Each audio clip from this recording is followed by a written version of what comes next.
Your guilty pleasure has just arrived, bringing you all the hot topics, fashion do's and don'ts, strong points of views, and what's trending on social media.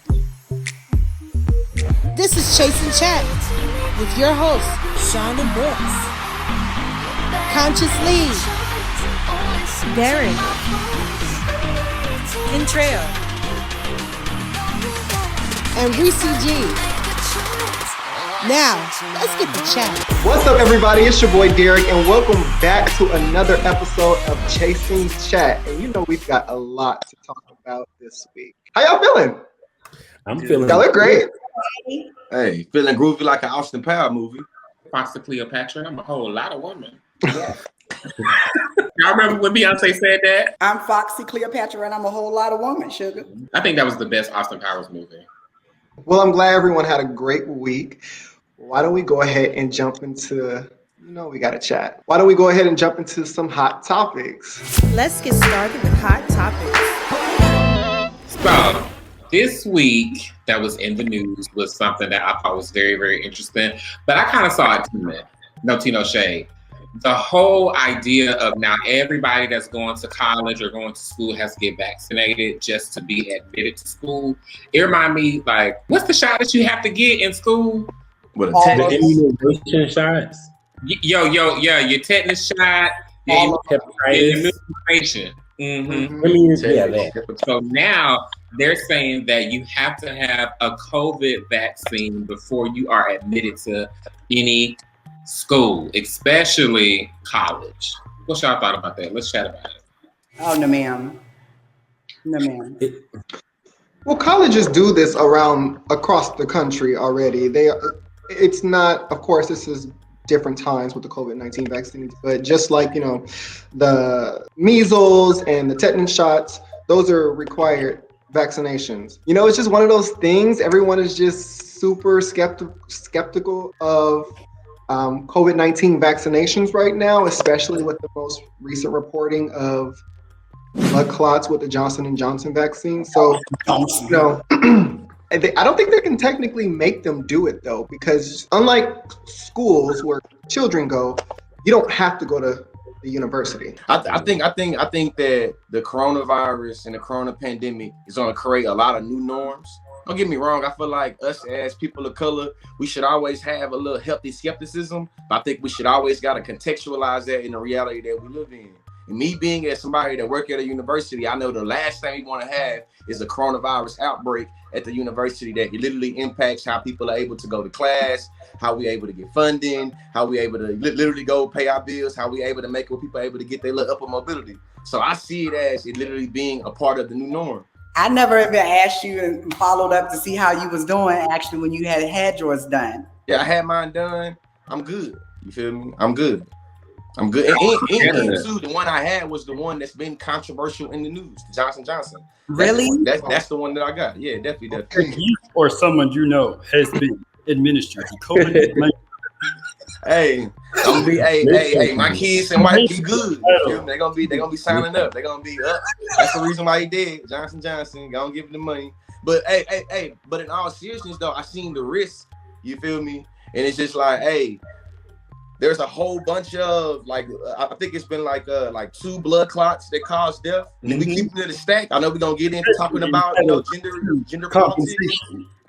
Women more likely to die from, birth control shot than they are from the Johnson & Johnson. You know what I'm saying? So you have to, I think, put it in context in terms of probability and possibility. I just feel so funny about the vaccine because they can't get talcum powder right. After decades of using it on every baby, like everybody has to have baby powder, and now it's just giving the girls just all types of cervical cancer and reproductive issues. I'm just not understanding, what is this virus going to do that y'all have made in less than a year, and there's no scientific experience, and I don't see how it's right for you to make me take a shot that I don't even really know about. It took you a year to create it, or less than a year to create it. Data analysis on the shot is what scares me the most. Exactly. Do y'all know if there's any testing being done? I don't want to sound cruel and Peter might get me, but Have they tested this shot on animals or anything or other people? Yes. I'm so ignorant to it. I'm sorry. I'm just my mama called me the other day. She said, "You go get your shot," and I was like, "No." And my mama was like, "Well, I'm gonna get mine." I said, "Okay, well, we gotta make sure the insurance policy there." And she died laughing and hung up in my face. But I'm just saying, I'm like, shit. If my mom takes it, I'll take it. Get baby powder right. How they supposed to get the flu? I mean, the cold, SARS, whatever it is. I just don't understand. Where's the flu been? Where's the statistic? Like, women can eat certain things and it be harmful for their, passing on to their children. So I just can't imagine y'all not being able to find a cure for HIV/AIDS. Y'all not being able to find, all of these different diseases.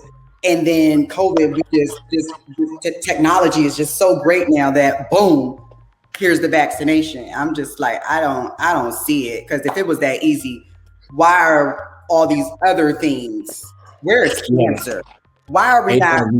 What's going on with cancer? Can we speed that process up? Like, I'm not understanding. Well, we know in the reality that we live in, a lot of us going to be forced with a very hard decision to make, whether you get the vaccine, whether you don't get the vaccine. I think that regardless of what you decide to do, I think that however you make that decision, it should be a research informed way in which you make the decision, where you are always prioritizing facts over your feelings. And speaking of facts over feelings, we know that in the midst of us dealing with this coronavirus pandemic, we also had another pandemic that's almost, you feel me, is part of the racial, the part of the social fabric of America.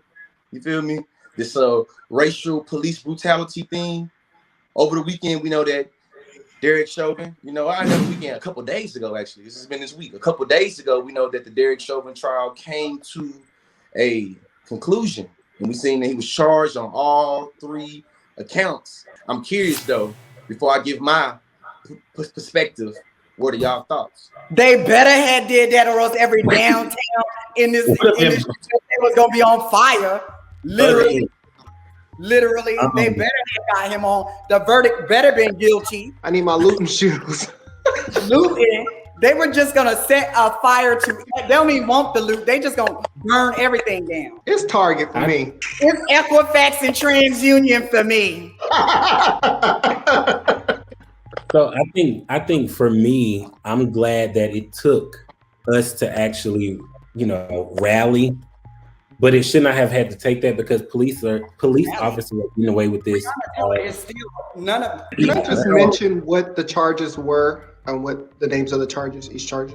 Please. Definitely, please do. So he was charged on, found guilty on 2nd-degree unintentional felony murder, 3rd-degree depraved mind murder, and 2nd-degree involuntary manslaughter. Why are those charges not capital? I feel like the thing that I've learned from the Breonna Taylor trial and this trial is that there is a lot of legal language that I feel like us as a community got to get caught up to, and I think the gray area and how you're able to make it where, because it is unintended, because there is no motive. Because usually when it's a capital crime, it's like multiple felonies happen at one time, and usually one of them was violent.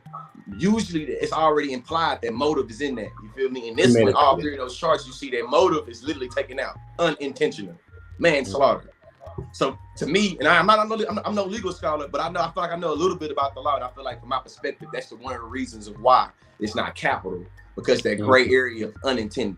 As I watched the trial, pieces of it, I didn't really watch all of it, but the pieces that I was watching, because I work in advocating for the opiate epidemic, benzos and all of that. And I really feel like for them, to me, it was like that's what y'all asses get, defense team, because y'all asses look stupid as fuck, because they were trying to lean on the fact that he had fentanyl in his system, and that was the reason as to why he died. Also, they tried to lean on the fact or a theory that the exhaust of where he was positioned was the reason as to why he died. Whenever you're defending these big publicized situations or these big publicized trials, just go with the fact of this man is dead, this man killed this man, and he didn't have any regard for this particular life because he was Oh, just go with the brass tacks of the situation. And even though they gave the family money, I believe they gave them a settlement of $27 million. that still ain't enough. The man is dead. It's still not enough because he's gone, dead and gone, and people like to throw. I believe that's the biggest settlement that we've seen so far when it comes down to a publicized murder of an African American person. But to me, it's a huge slap in the face with the research that goes into how to stop this particular epidemic, this opiate epidemic across the world. And it's kind of like another thing that they're trying to throw in your face and then push to the side, just like Black Lives Matter, just like Trans Lives Matter, just like anything where it's a othered section of people, because they try to paint this image of what it means to be in this particular segment. And quiet as it's kept, the biggest users of opiates and benzodiazepines are white people. Right. I feel like I ain't really quiet as kept. We know that we know that when it comes to being a issue, we see that issue is usually met in terms of rhetoric with rehabilitation. And we see that when it's Black people that's going through kind of any type of addiction, it's met with criminalization. Especially when you think about how niggas got hit in the crack epidemic. When nobody going to rehab, they weren't using the language of talking about, you feel me, the language they're using right now with the opioid, you know what I'm saying, stuff. But you see, it's different. And to me, that's what came out. It was like, so damn, y'all gonna criminal? Like, he not innocent until proven guilty. What the shit y'all trying to justify his death with? Interesting.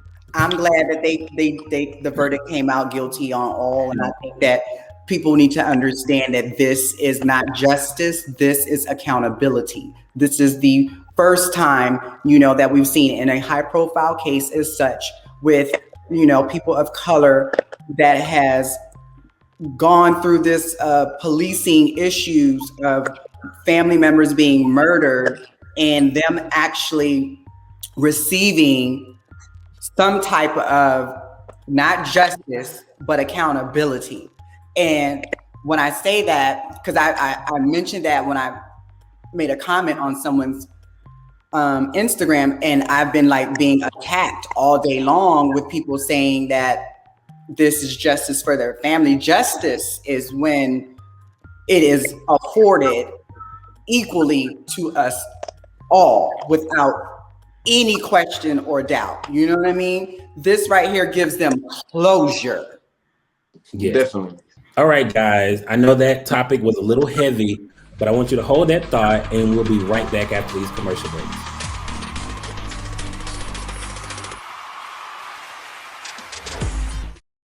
Are you a business owner that wants to expand your business? Are you thinking of starting a business? Got more than 300 followers on social media, and you are looking for passive income from your influence?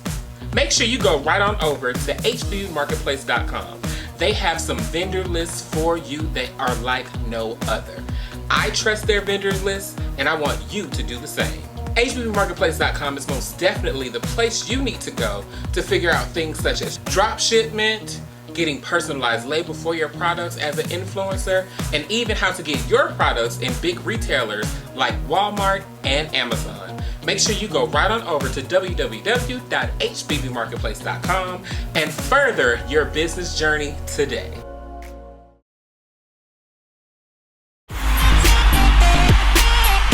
And we're back. So this next topic it hits home for me because I straddle the fence sometimes with this. But for me as a community, we're already under attack, scrutiny, criticism, exclusion, and we perpetuate that energy within our community. So in 2021, can you believe that there's still this quote or this phrase, no fats, no Fems? Oh, I cradle that all the time. I mean, listen, I get it. We all have our types, and there's nothing wrong with that. But today's society is so stuck on this hyper masculine appeal that they forget that being attracted to a masculine energy is a feminine trait. Now just let that sit for a moment. What I'm guessing is the people that you say you don't like, you're one of them. I get hit up all the time, DMs, Instagram, Facebook, other online apps. by people all the time. But once they find out, like, oh, he dance, he wears makeup, he does this, he does that, all of a sudden, I'm too feminine, right? These same people that screaming, like I said, no fats, no femme, are the main ones that when they come over to my house, they're on the bottom. So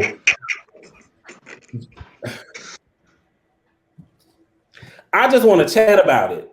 I mean, can we talk about it? Can we talk? This is a loaded question. I mean, a loaded topic, really, because we're already put in the box. I'm not understanding, or they try and put members of the LGBTQ community. I think feminine tops are B and elite.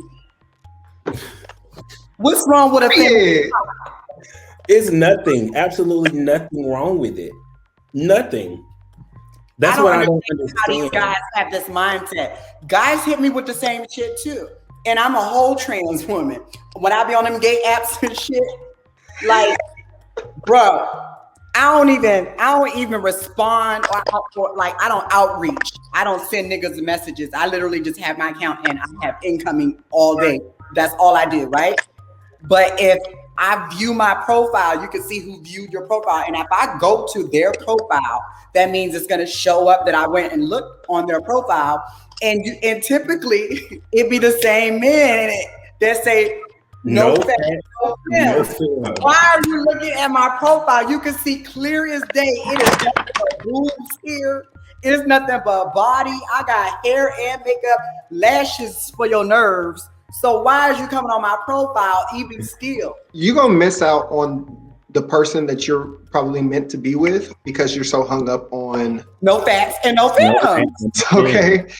I feel like as the straight person in this conversation, recognizing the uniqueness of us talking about no fats, no films in terms of that being contextualized within the LGBT community in terms of relations, we having a conversation about preferences.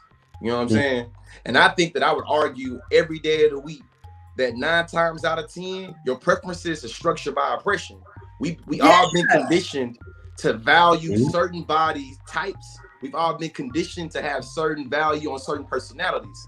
I think that we'll be a fool to believe that we are immune to thinking about how feminine body people are stigmatized for being weak or being X or being Z, or how bigger body fat people are stigmatized for doing X, Y, and Z. So I would just ask the question, if you have a preference, where does your preference come from? Why did you like what you like? And I think that if you're being real with yourself, 9 times out of 10, it's going to lead back to how we are conditioned to internalize oppression. We internalize to see feminine people as being disposable, exposable. I'll fuck you behind here, but I want everybody to see.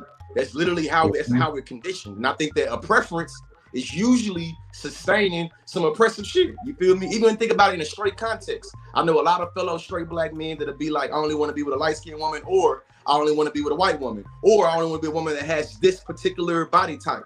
It's usually tied to some Eurocentric ass beauty standards or some oppressive ass anti-black shit. And I think that when it comes to the LGBT community, it seems as if there's a lot of reflexivity in terms of people being devalued based off of being feminine or being fat. And it's like, that shit sounds familiar. And I have no problem with preferences. I think that people have the preferences and that's completely fine. What I feel like I have a problem with is this very juvenile social construct of it's more attractive if you look like you a hood nigga, white beaters and jeans. It's more attractive if you giving trade in the club. I have a problem with that. Don't trade no more. I don't got time to hide my wallet in the stove. I don't want that type of nigga in my house. Hey, flip flop. Put me on game right now, though. I'm oblivious. So listen. What is this? Variation. Trade there are variations, but the overall spectrum of what trade is if you see a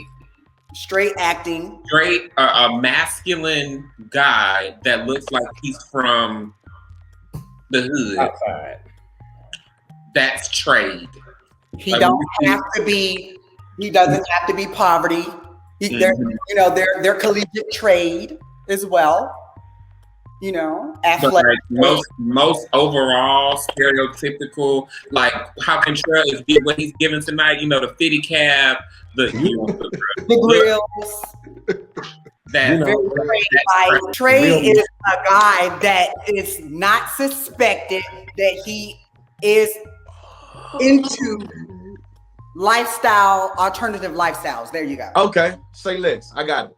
It started out with the transgender community. Okay, I'm gonna break it down like this. So you have your trade, you have your pieces, and when you're around your girlfriends, and if this particular guy does not know that you're trans, you be like, girl, I got this piece over.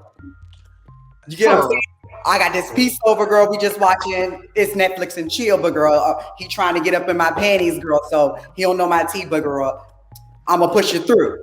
Now, if you had that conversation with your piece that you got a piece, then your piece returns into your piece of trade, because now trade is into, you get what I'm saying? Mm-hmm. You gotta give the lingo. Yeah, I can dig it. Yes.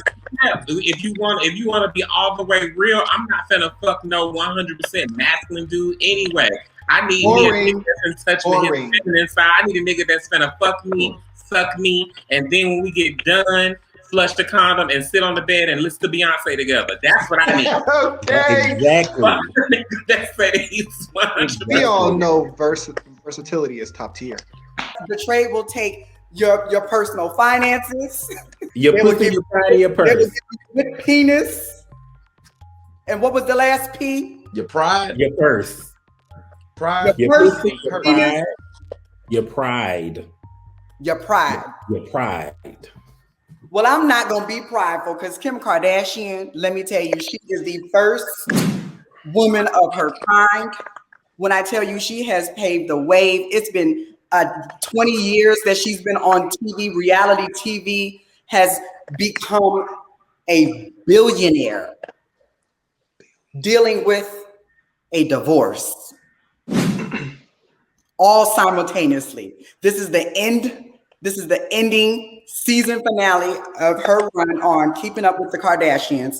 She is now announced that she's a billionaire, which I believe she's been a billionaire already past that point. And then she's literally going through a divorce with Kanye West. Now, how do you guys feel about that? She's the first woman I've heard of coming out of a divorce richer. There's no wrong that Kim Kardashian. I've always been a Kardashian, like a fan. There's not, people used to argue all the time.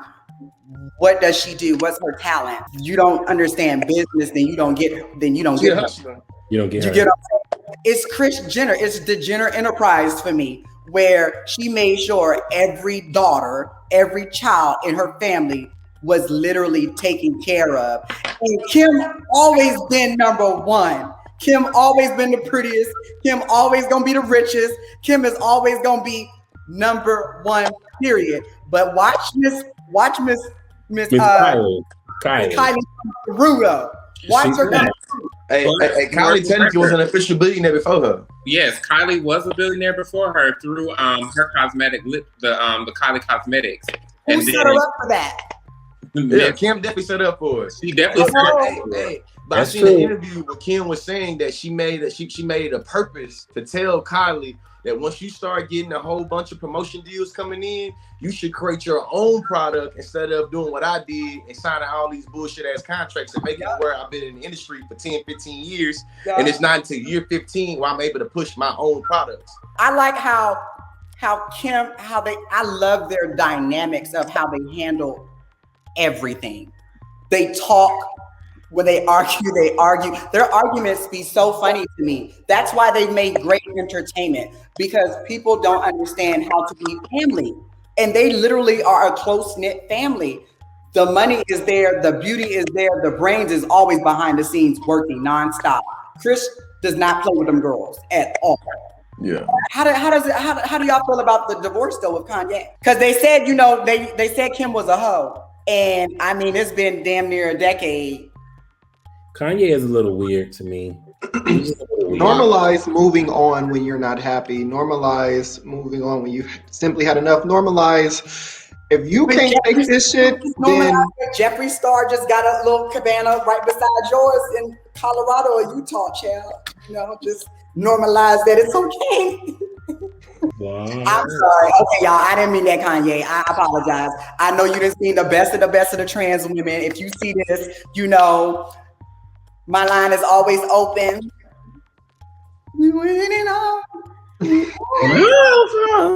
Listen. Best of luck to Kim Kardashian, and we'll be right back after these messages.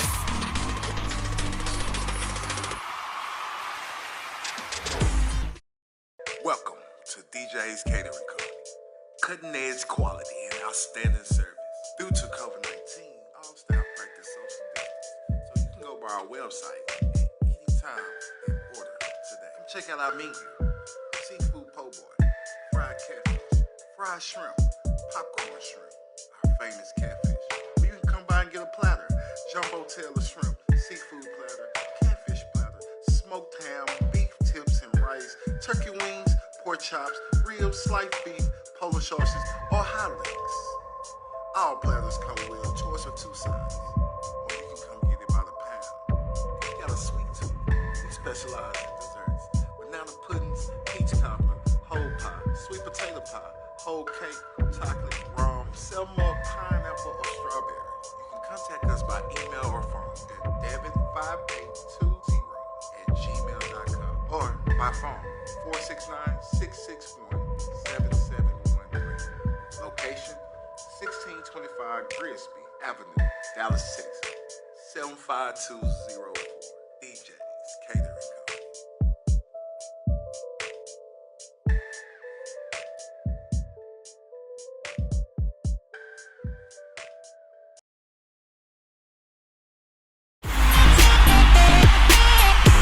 and we're back with Chasin Chat.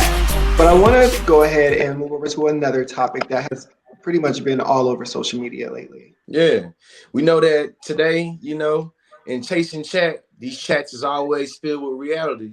And what we know is that after that Derek Chauvin trial, literally within an hour of us getting that verdict and us celebrating and rejoicing, we know that in the state of Ohio, Bryant was literally mowed down. For y'all that don't know the story or don't know the background context of it, this young teenager, 16-year-old girl, called the police because she was being bullied at her place of residence. You feel me? I think her being in foster care is just something that's just sitting in the back of my head in terms of her not being protected in her home, you know? But we know that within 20 seconds of the law enforcement showing up to her residence, 4 shots was laid out. She got shot in the chest. And when the police showed up, she was defending herself with the knife. And if you see from the body cam, it looked like she was, you know what I'm saying, trying to stab the girl. Me personally, I still feel like, you know what I'm saying, she should be alive. You feel me? It's too many full-grown ass white mass murderers, too many, you know what I'm saying, adults that had guns that just literally got shot with rubber bullets, got tased, got maced, and they were able to live to see their day in court. So I just don't see the understanding for justifying a 16-year-old girl being murdered. You know what I'm saying? What y'all thoughts? Me, I think, wasn't she getting like jumped or something? Definitely. By the other girl? She called the police. But see, here's my thing. When the police arrive, why not try to defuse the situation? Why grab your gun first? If they were kids. If they were kids, you could have grabbed mace. You could have grabbed your taser. Why did you pick up the gun? And then you shot multiple times. I think people like at a leg or arm or. Don't forget, they don't know the difference between a taser and a gun. Well, I mean, but they're supposed to be trained. That's what the millions of dollars goes to every year. That's what our tax money is going for. Exactly. But here we go again. We're back to this race issue. We're back to, you got scared because you're a white officer going into a black neighborhood and you see black people, so you automatically think, shoot first, ask questions later. No, wrong, epic failure. It shouldn't, moralistically, that's just not, it doesn't add up in my head. She had a knife, and that's why you felt so threatened Yeah. when she wasn't jabbing at you, she was jabbing at somebody else who she was trying to protect herself from being, what do you call that? Banked? Jump. All the other people jump. Like no, I don't understand. You could rubber bullets. I mean, a taser. It's so. How do you come there to delegate, can't mediate or regulate the situation, but only with a gun? It don't make sense to me. So here's another thing. Why not shoot in the air to scare everybody? Not even that, because the bullet must come down too.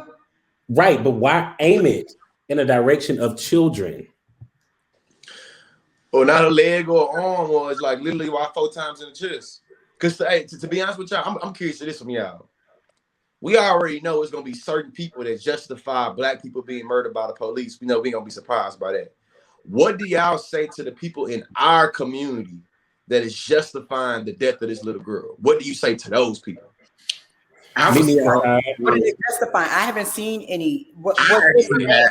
I've seen a whole bunch. Mm-hmm. What they've been saying? What they've been saying is like they have. I noticed that it was a side-by-side screenshot from the body cam video, which I have a problem with. I'm gonna get to that in a second. Side-by-side picture of one picture you have her. Before they were at the car with her back towards the car, and then you have her turn with the knife in her hand, and then people are circling the knife and saying that the officer shot her because he was trying to protect the person that she was trying to attack. The girl in the pink. Yeah. Right. That ran away. Yeah. Where was she shot? Her chest. Her chest. Her body. That tells me all I need to know. As a person in blue, that you're, first of all, this is not the job to do. If you can't go into a underprivileged or inner city area and not be afraid, and the first thing you're going to do is reach for your gun, you don't need to be an officer. First of all, go work at a pet store, go work at Walmart, start your own business, because you're a punk ass bitch if the first thing that you want to do is just shoot when you already know you're in an area that you have to go into that you're not going to be wanted in. First of all. And then, this may sound a little chauvinistic, you a whole man, that's a whole female. You think that you can't overpower this female, and the first thing that you have to do is just shoot. And then on top of that, she made the call. So it's like, where did the breakdown come? Because my thought is, okay, so where did the breakdown come with the dispatcher to tell this officer what was going on? Was he not the first officer to get dispatched there? Where was the breakdown of communication? Let these people know this is a 16-year-old child. Why are we policing police and their job? Why are we having to? We shouldn't have to. And then it's like, now it's a constant breakdown of what happened. Then the whole body cam situation. My thing is, okay, what is the I want to know, and who is the person responsible for releasing the body cams? Because I believe that they put this body cam out there to take the light off of the George Floyd case, to put focus onto something else. Of course. So it's like, who's responsible for releasing the body cam? Because what y'all wanted to do was basically show something else going on that's going to take a year for this person to get charged with murder, and then they're going to lean on they were doing their job. Charge. Shit. Then he went over there and rubbed her leg, and I'm like, then let's talk about the person that was supposed to be performing CPR on her that was just kneeled down at her body. I didn't watch the video, y'all. I saw a little of the first 20 seconds, and after it was like, Trump on. I was traumatized. Like those shots on that particular video, like I got like goosebumps. Like that was too real. You could tell they were kids fighting. Like, that is too. First off, how are you? Somebody just kicked a girl. The boy kicked a girl, stomped a girl. Like that's. Why didn't you try to de-escalate the situation? Do you guys think that the police have social media? 100%, 1000%. The reason why I say that is because if you see like what everything is going on with like the George Floyd case and just things that happened prior, why do you come be another statistic killing a black person or just killing? They don't care. They don't care. They don't care. And on top of that, That's everything weird. they're seeing is scaring them. And then so they act out of disconnect, and they act out of fear, and then they don't care because you're not like me. You're black. I'm white. I don't give a damn about the life that you live and what it is. You're, to me, worthless. That's how I see it. Definitely. I'm above you because I have a badge. Definitely, especially when the arguments is, but y'all, she had a knife. It's like, listen, man, I don't care. this white boy and what was it? Kenora, Wisconsin, Kyle Rittenhouse had a big ass gun, shot 2 people, walked by law enforcement. Nobody feared for their life. The Kyle Rittenhouse. I remember that. To go to Kyle and get bonded out and see his day in court. I don't get how you can have the same argument to say that because she had a knife, this justify her being exterminated on sight, and then be able to turn around and say, yeah, but he was defending himself. Especially if we get to use, hey, George Zimmerman was able to use stand your ground. Goddamn, I know Florida and Ohio is 2 different states, but I'm not stupid. I know there are similar stand your ground laws in all states. So in my mind is, again, what does it mean for a young black girl to be able to stand their ground? She wasn't attacking him. She wasn't attacking him though. That's the thing. She wasn't going for him. She wasn't attacking him, but from my standpoint, it's just usually the argument that you were at your residence gives you some type of legal justification or at least legal rationale to be able to say, if you 4 motherfuckers come to my house and I call the laws, you feel me? And goddamn Shauna coming after me and I got a knife, what would it mean for the police to shoot me at my house because they feel like I'm about to do something to Shauna and I'm calling the police on Shauna? They don't make any sense. It doesn't make any sense. So I think that this is definitely something that we need to continue to follow. I mean, our hearts go out to the family of Ma'Khia Bryant, and we'll definitely be speaking her name along all the others that we have lost. We're going to take a quick break and pay some bills, and we'll be right back with a very exclusive interview with none other than Monique Samuels. We'll be right back. Hey everybody, it's Monique Samuels, formerly of the Real Housewives of Potomac. Make sure you check out my exclusive interview on Chasin Chat.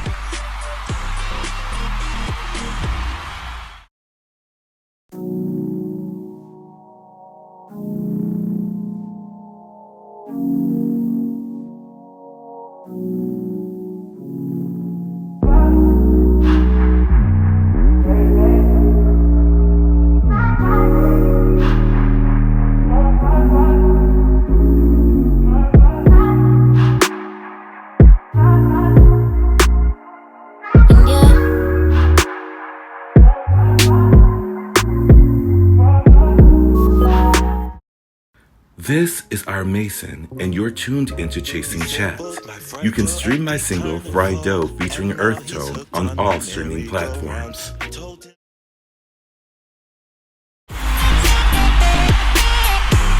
Our very special guest for today is a woman with beauty and brains. Introduced to us through the reality series The Real Housewives of Potomac, Monique Samuels gives us quips, laughs, and bared it all when times got a little too intense.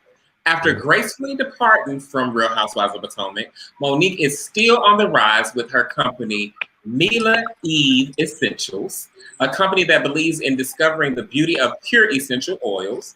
In addition to that, she is making lemonade out of the lemons she was given with her 3-part series, BinderTime Stories, on her Tea with Monique YouTube channel.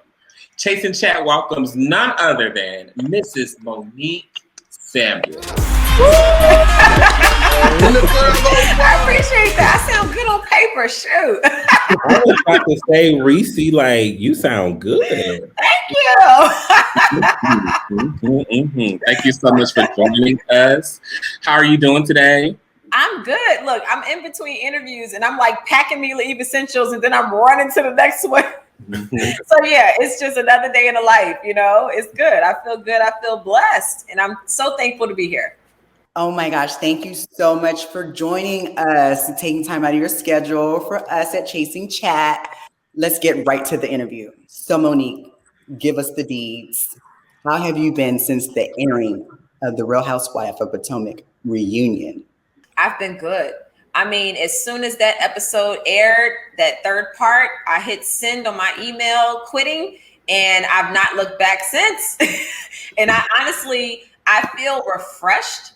I feel stress-free. I feel free. So it's nice. And I've not had this sense of normalcy since joining the franchise. And I didn't even realize how much stress was on me going back into filming and preparing for filming. All of that goes into it is so much. And to just feel that whole load lifted off of me has been a breath of fresh air, honestly. Okay. So, Monique, all of your fans and followers, viewers, and supporters loved you on reality television. Do you see yourself in the near future or in the future period doing another reality TV series? I could if it's the right situation. Clearly, Potomac was not the right situation. And one thing about reality TV that people need to remember is that you have to have what your boundaries are. And once you make those boundaries known, you're going to be pushed. And if you give in and you say, oh, well, I did say I'm going to stop if I do that, but let me keep going, they know they got you. So Right. For me, integrity is everything. And if you cross certain boundaries and certain lines that I already said were drawn, I'm done. So if I'm not saying no to reality TV, I say I would do it so long as the situation is right. So long as there's like, I don't like the idea of feeling like you're like walking into a room and you're being set up. You know, like you're being tried and pushed intentionally to get a reaction, hoping for a negative reaction. I like to be real. I am who I am. I don't act a certain way just because cameras are around. I'm Monique all day long. So if I'm in a situation where I can be that real person, then I'd be open to it. Okay, Monique. Okay. So in the interview you did with Fox 5 Washington, D.C., you so eloquently stated in a quote that you believe everything you go through in life is to teach you something. With your experiences in Real Housewives of Potomac, what's your biggest lesson you learned from the experience? Like I said, that Potomac. But answer the question now. Oh, the biggest lesson I learned was really self-discovery. You know, you think that you're in control of yourself. You think that you're in control of your every action. But when you go on a journey and you start digging deep into things from childhood and really knowing yourself, I got to know myself on a deeper level. I got to know things about what triggered me that I didn't realize were present. And I'm blessed and grateful that at least I ended up on a more positive end of it all and didn't, keep going down this, terrible hole that was trying to be, opened up for me to fall in. So definitely self-discovery. I feel like I've grown as a person since being on reality TV. I feel like I was able to receive the benefits of it that some people don't get when it comes to reality TV. I stayed focused. I knew what my mission was, which was to use the platform for good. And even though I had some missteps while I was on the show, ultimately the good outweighed the bad as it pertained to me. And I just had to know when it was my time to go and when I had enough. And that's pretty much where, it led me to the decision to leave. And I'm resolved and happy with it. Okay, so switching gears just a little bit here, you and your husband are the epitome of Black love. And give us a modern day Huxtables. What would you say are 3 keys to having a loving marriage? Oh man, I would say God first, because God is the person who institutes marriage. So if you don't have it together in your relationship and keep God first, you're set up to fail. The next thing is communication, because so many times we have expectation of people, even our spouses, even our kids. We have expectations, and when the person doesn't live up to what you're expecting, you get frustrated, you get disappointed. So the only way that the other person can know, hey, here's what I expect from you, is when you actually verbalize that. I can't expect that my husband just knows what it is that I need if I don't put that into words and actually have a talk with him and be real and say, here's what's bothering me. This is what you do that I don't like. And I'm not trying to bash you, but we need to make some changes or we ain't gonna make it. We ain't gonna make it, right.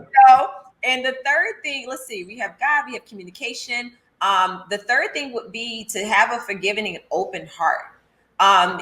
You have times where you have to be open to say, I accept the criticism that you're giving me. And that's a really hard challenge because all of us, we walk around and we kind of think we kind of perfect and we got our thing together. And when someone so close to you comes to you and says, you know, you ain't doing this right, or you pissing me off with that, sometimes you want to be like, I can't believe this person is attacking me like this. But then you have to sit back and realize, like, wait, my husband loves me. So if he's coming to me and he's saying, here's what I view you as, or here's what you're doing that doesn't look good, clearly he's coming to me because he loves me and he wants me to be a better person. Right. So having to get to that point where you let that wall down and you say, okay, let me realize that this is constructive criticism. Let me open myself up to it and accept it, and then try to take steps to be better. Got it. Beautiful, beautiful. That's everything. I'm not married, but I definitely want to stencil my marriage after one that I see that's beautiful as yours. Thank you. I appreciate that. That means a lot. And I always tell people, you know, do better than us. You know, like Chris and I. To some people, they're like, wow, y'all are the perfect couple. Well, he's the perfect man for me, but we're not the perfect couple. We have our ups and our downs just like everybody else. We just are determined to work through it, and we both want to be happy. Yeah. You better say that. Shout out to Chris. Okay. He's the perfect man for me. Okay. My nerves sometimes, but you know, that's bad. Now that is definitely something that I'm gonna have to put in my pocket for when I do get a husband. But with your company, Mila Eve Essentials, which I love, it's all about elevating a person's energy inside and out.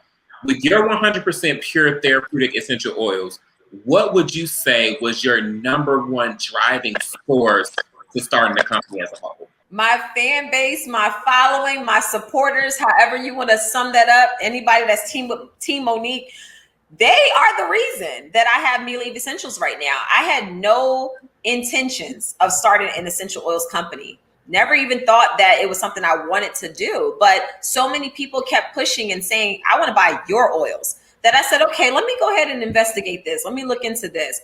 And I'm glad I did, because the market has become overly saturated with essential oils that are not good for you. They're full of perfumes and fragrances. They're full of chemicals. And people think after listening to me and watching how I use oils that they can use those oils the same way.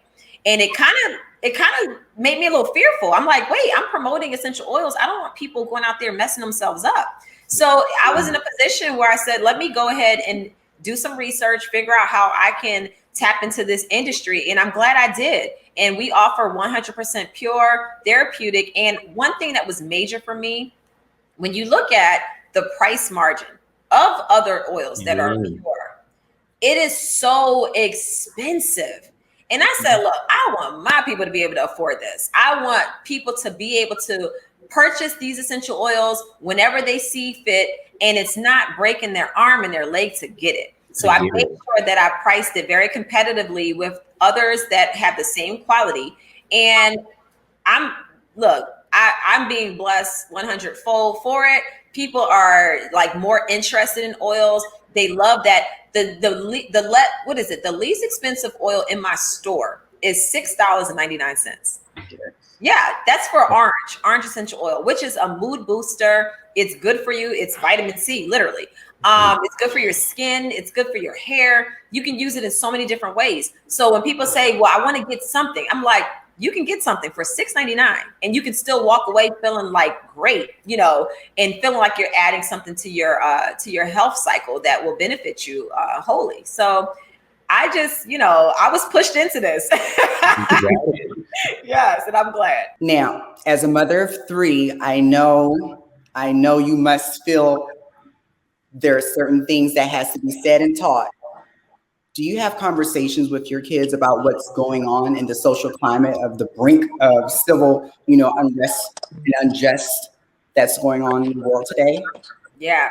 Oh man, when the George Floyd situation went down, my kids, it was really hard because I have two sons, you know, and not saying that it only happens to our Black males, it happens to Black women as well, as you just mentioned. Sandra Bland is always a person who I will never forget her name, and I'll always remember her and what she went through. And I try to tell my kids that, look, I want to build their self-confidence so that they don't walk around thinking that they're less than because they're African American. I tell them that you are more than. We are the most copied out there. You know, people love Black people, and I encourage them to be that way. And I also tell them, in reality, things do happen. People will judge you because of the color of your skin. And I just have those real conversations, and they'll ask mommy why. That's not nice. I'm like, exactly. So you have to be that example and make sure that you're aware of your surroundings and know exactly what's going on in the world that you live in.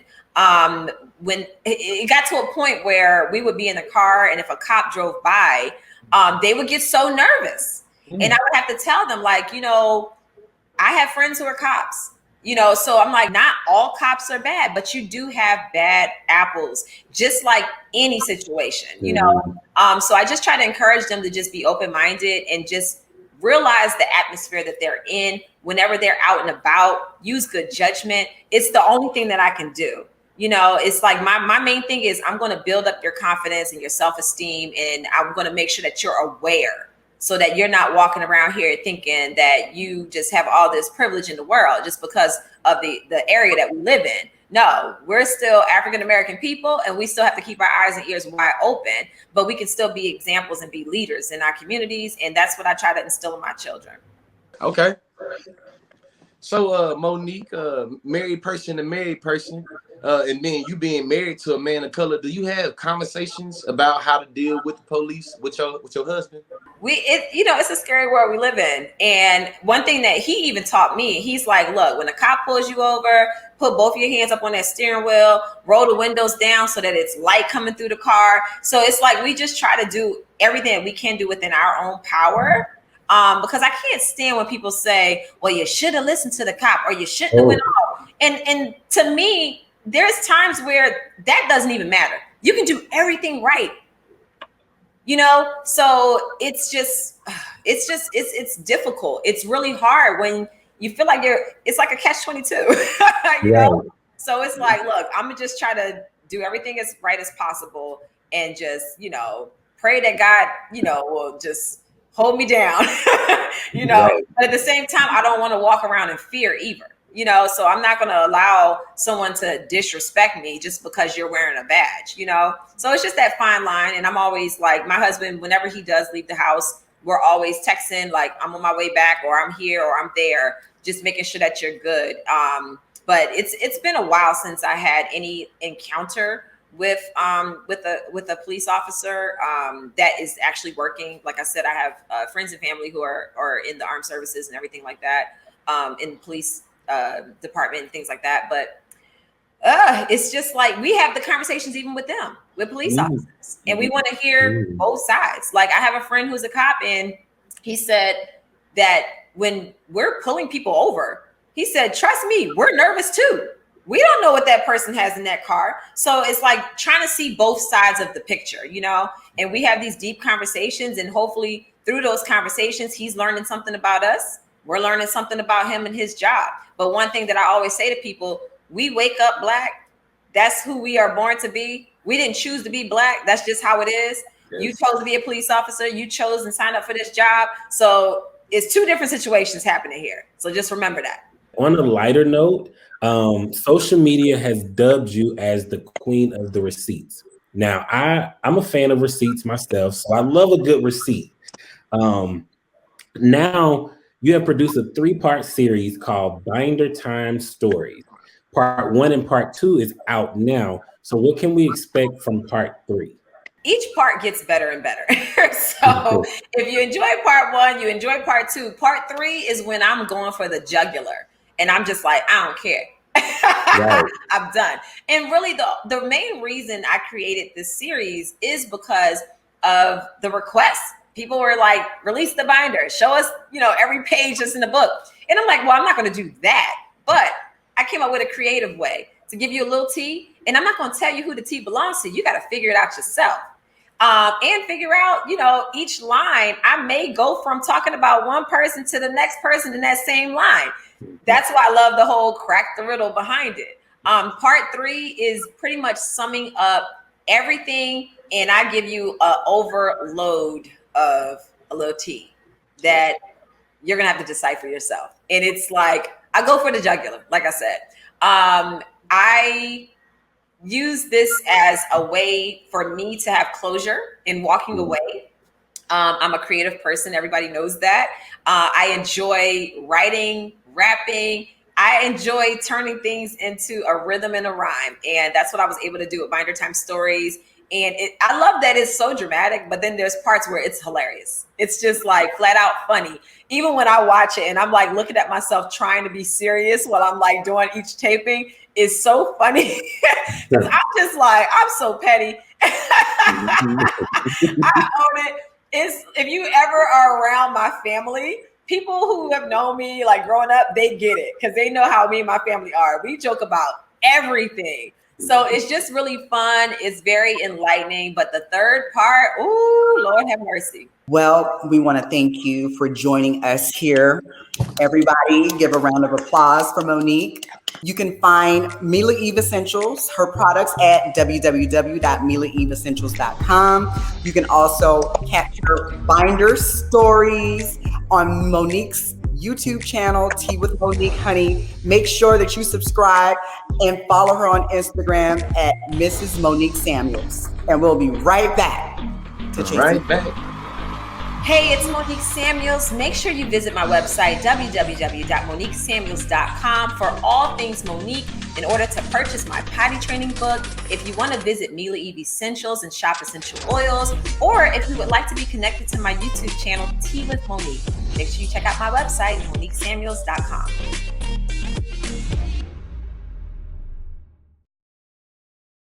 Hey you guys, if you are looking for a new accessory company to add some cute pieces to your wardrobe, make sure that you purchase with So Rebellish. They are giving you everything that you need. Visit them on Instagram and on their website at sorebellish.com. That's SORebellish.com. Yes, at sorebellish.com. I got my earrings and I love them. Yes. Y'all make sure y'all check them out at So Rebellish. They got what you want.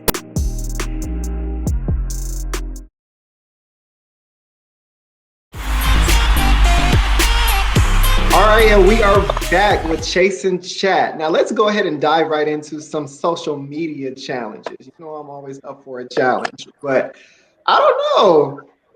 All these TikTokers and Instagram Reelers have really been going in with some of the new hot, sensational social media challenges like she's a runner, she's a track star. Oh, and don't forget the up and it's stuck and it's up and it's stuck.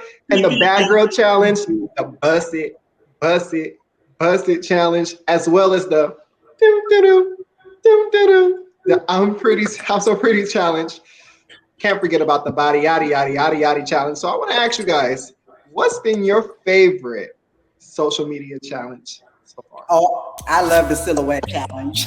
Oh, you's gonna take mine. You's gonna take mine. You know, we actually have a clip of mine. Here it is.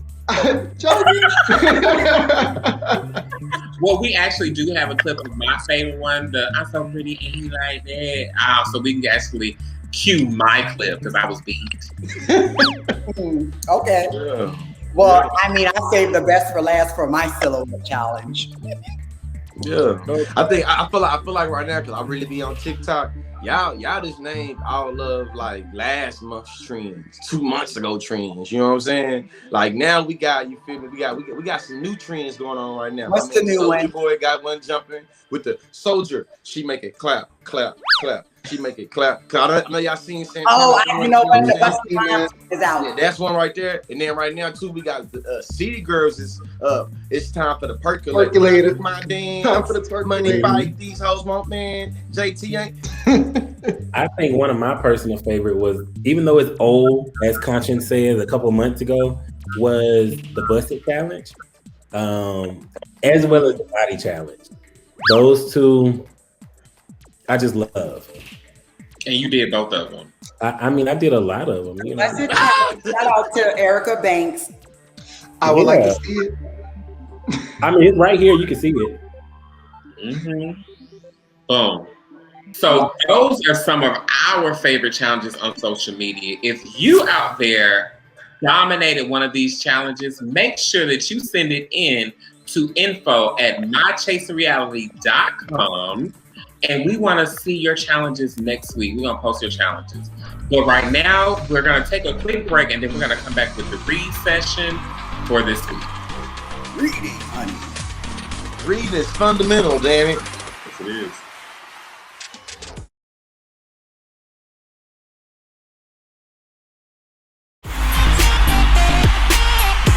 Welcome back to Chasin Chat. Okay, so today's read session has been brought to you in part by the dumbest man that I have seen in a long time. His name is Derek.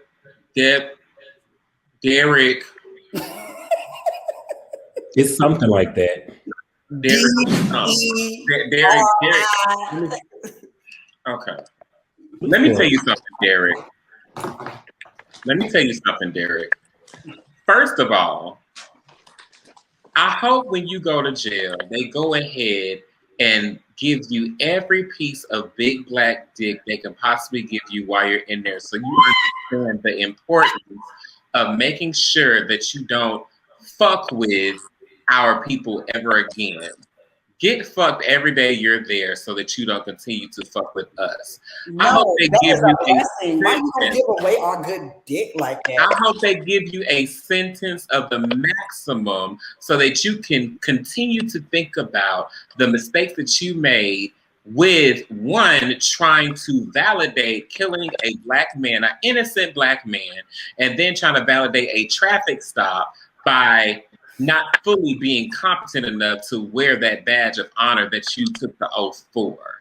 Derek, you know, one thing about you that I did like was the fact that you sat there and you took every last guilty charge that you possibly could with a corona mask on your face, because I'm sure that the sickness of your mentality would have spread quicker than coronavirus coming from your mouth. Okay.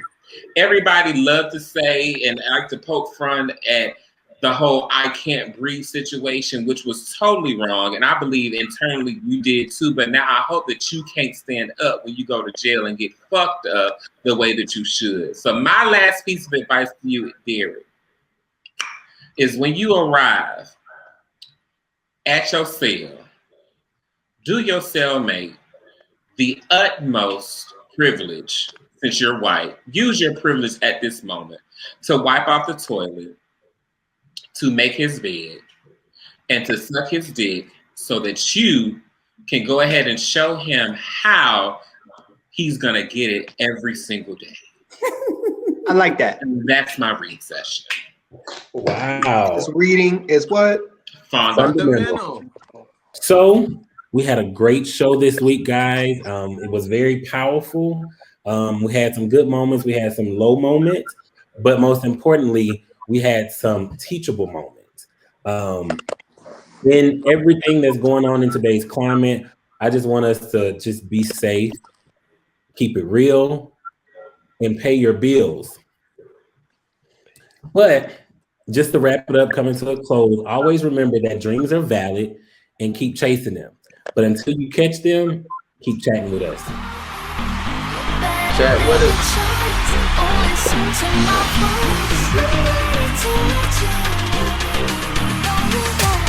It's time to make a choice. Listen to my voice.